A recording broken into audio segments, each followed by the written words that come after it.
எனக்கு கொள்கை தலைவர் யாருன்னு நினைக்கிறீங்க? எனக்கு கொள்கை தலைவர் முகமது நபி. நான் அகில உலகத்துக்கு முகமது நபியை கொள்கை தலைவராக ஏற்றிருக்கேன். ஆனால் என்னுடைய கொள்கை தலைவர் சொன்னபடி தான் நான் நடந்துட்டு இருக்கேன். அப்போ என்னுடைய கொள்கை தலைவர் என்ன சொல்கிறாரு?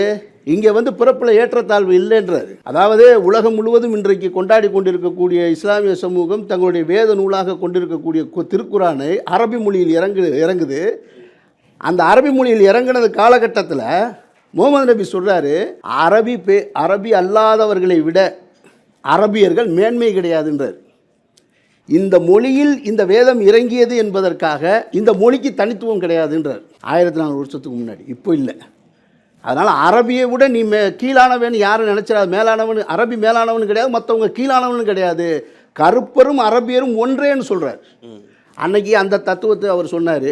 அந்த வழித்தோன்றல்களாக வந்த என்னுடைய குடும்பத்துக்குள்ளே எனக்கு வந்து சேர்ந்துருச்சு. அப்போ நானும் அவனும் அண்ணன் தம்பியா சகோதரனாக வாழக்கூடிய ஏற்றத்தாழ்வு இல்லாமல், நான் சின்ன வயசுலேருந்து எனக்கு சாதி தெரியாது. நான் படித்தது பூரா சாதி பள்ளிக்கூடம், மதுரை ஆயிரவிசியம் மஞ்சப்புத்தூர் மகாஜன சபைன்னு செட்டியார் பள்ளிக்கூடம், அதுக்கடுத்து ஜெயராஜ் நாடார் மேல்நிலைப்பள்ளி, அதுக்கடுத்து முகையத் சர்க்குரு வக்பு வாரிய கல்லூரின்னு. ஆனால் நான் படித்தது பூரா சாதி மதம் சார்ந்த கல்வி நிலையங்கள்.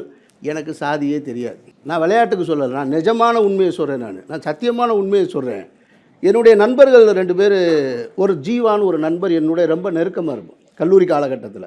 அப்போ இன்னொரு நண்பர் வந்து அவரோட போகும்போதெல்லாம், நீ என்னடா எப்போ பார்த்தாலும் அவனோடய போயிட்டே இருக்க அப்படின்னு. என்னன்னு கேட்பேன். அவனோட அதில் இவன் கேட்குற கேள்வி, ஏன் அவன் கூட போகிற அப்படின்னு. அப்போ அவன் கூட போனால் என்ன அப்படின்னு. அவன்லாம் யாருன்னு தெரியுமா உனக்கு? தெரியாதுடா அப்படின்னு. ஏன் இது எதுக்கு சொல்கிறேன்னு நான் சொல்கிறேன், தெரியாதுடான்னு சொல்கிறேன். அப்போ சொல்கிறான், இல்லை அவங்கெல்லாம் வந்து கொஞ்சம் தாழ்ந்த ஜாதி, கீழ் சாதி. அவன் சொன்னது கீழ் சாதின்ற அந்த அந்த இதில் சொல்கிறான். உனக்கு அப்புறம் தெரியணும், பேரை பார்த்தா தெரியலையா, ஜீவான்னு வச்சுருக்கான் அப்படின்றான்.